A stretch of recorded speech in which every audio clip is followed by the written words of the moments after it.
over all the ships. You need to fly over them.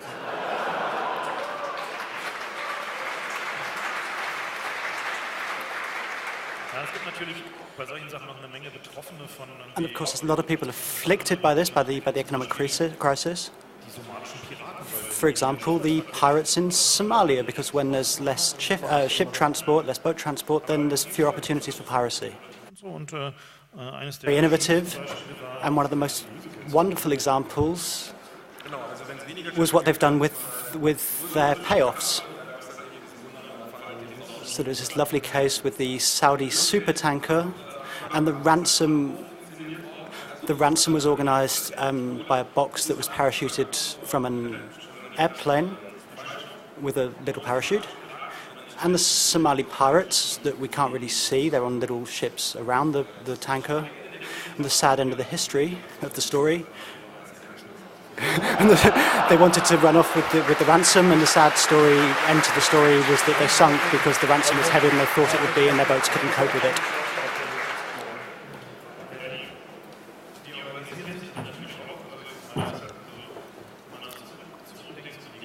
And if we think back through history,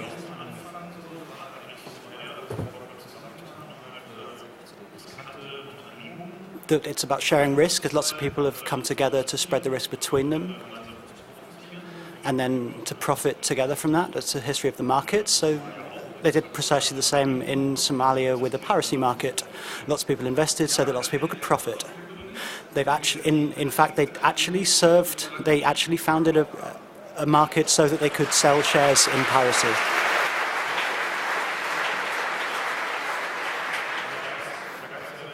And there was a very beautiful piece of investigative journalism there. I went there and interviewed participants at this exchange, and had a woman who said, "Well, I've got this anti-tank thing, and put it there, and I'm waiting for my results."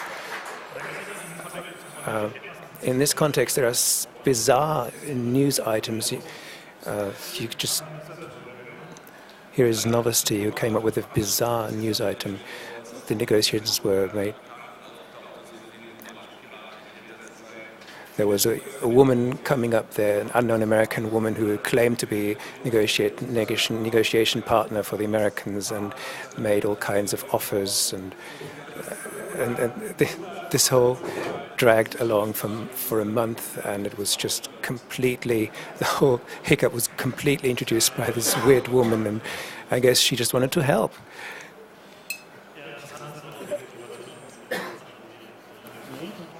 And there are nice pictures too, such as this one here, one of the pirates who they tried to convict in the US. And of course, normally the way that goes is that the US send their Marines and shoot 4 pirates and capture the 5th, so that there isn't a court case. And this is the one pirate that they did catch in New York at his trial. He doesn't look that unhappy, actually, does he? So we thought, well, actually, he just wanted to get to America. Okay, probably the... Okay. He probably had better time in jail anyway. Okay, yeah, he probably had better time in jail anyway.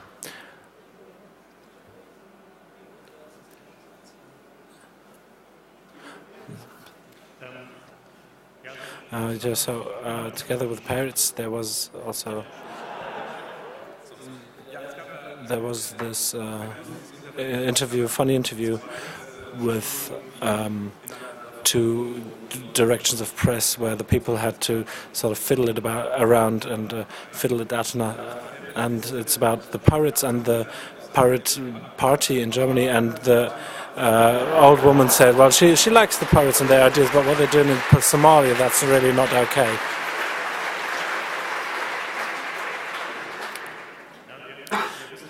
As you know, we have a time machine in our cellar, and we can use to look into the future, and we have like these different multiverses we can choose, and one possible future we captured within that is with the pirates, is that the pirate party that's a picture that could happen with the Pirate Party if they take the wrong direction in the multiverse.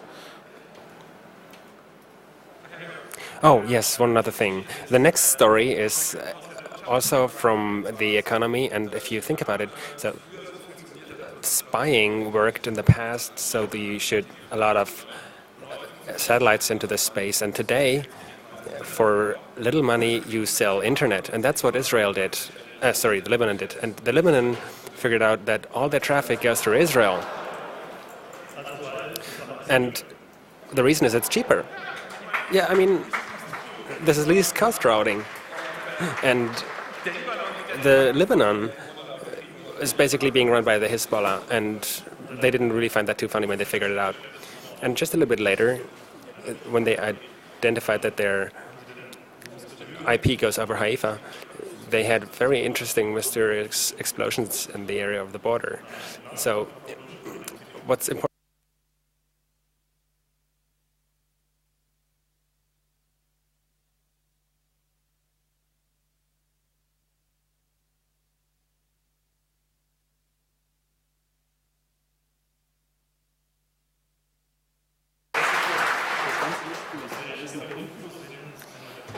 What we can see on the photo are the rest of some devices to sniff the data that goes through these wires.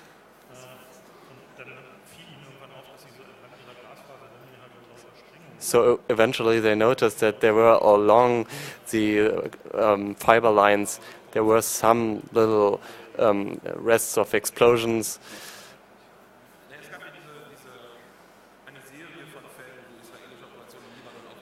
So there were several Israeli missions discovered in the Lebanon, and perhaps they had to do something with it. One of the stories is the one with the Large Hadron Collider. This year there was a case where a terrorist was captured in the CERN. So that I said Al-Qaeda is now doing stuff with black holes.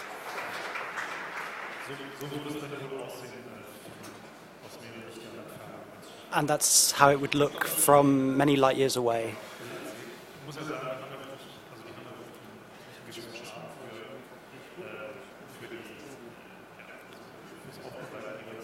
And they have a certain charm for publicizing their own research. That's something they want as screensaver. It's slightly irritating above left.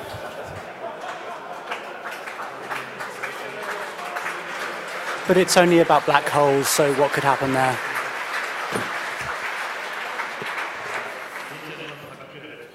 It's only a paar gigaelectrons. But as movie, it's not bad at all.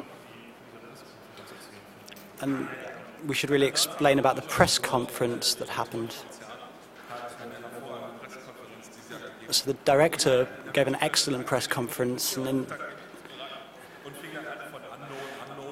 in the middle he began to explain from unknown unknowns and black holes, and it could be the case that things go through them, and talking about portals and other dimensions. And it could be the case that we could send things through, and and the journalists didn't quite hear what he said. But the director had a lot of fun. Well, actually, we agreed to overdraw time relentlessly. It's all arranged with the next speaker anyway.